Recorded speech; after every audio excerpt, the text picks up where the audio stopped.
జై హింద్ ఎవ్రీవన్. మన బాడీలో నార్మల్గా మనకి షుగర్స్ ఉంటాయి, కానీ కావాల్సిన దానికన్నా ఎక్కువ షుగర్స్ కానీ మన బాడీలో ఉన్నాయంటే అవి చాలా ప్రాబ్లమ్స్కి గురవుతాం. సో ఏ ప్రాబ్లమ్స్ వస్తాయో ఒకసారి మీకు ఎక్స్ప్లెయిన్ చేస్తాను, వినండి. మన బాడీలో బ్రెయిన్లో కానీ ఎక్సెసివ్ షుగర్స్ ఉన్నాయనుకోండి, మీకు మెమరీ లాస్ కంపల్సరీ వస్తుంది. మీ స్కిన్లో ఎక్సెసివ్ షుగర్ ఉందనుకోండి, మీకు యాక్నే వస్తుంది.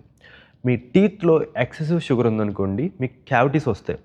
మీ జాయింట్స్లో ఎక్సెసివ్ షుగర్ ఉందనుకోండి, మీకు జాయింట్ స్టిఫ్నెస్ వస్తుంది.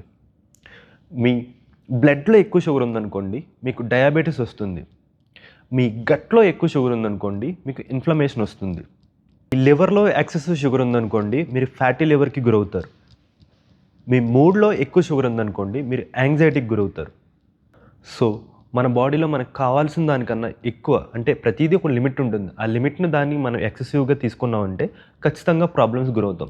ఈ ప్రాబ్లమ్స్ వినడానికి చాలా సింపుల్గానే ఉంటాయి, కానీ ఒకసారి ఫేస్ చేస్తే చాలా ప్రాబ్లమ్స్ ఫేస్ చేయాల్సి వస్తుంది.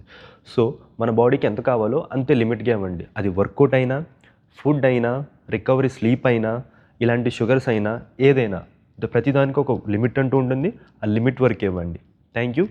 జై హింద్.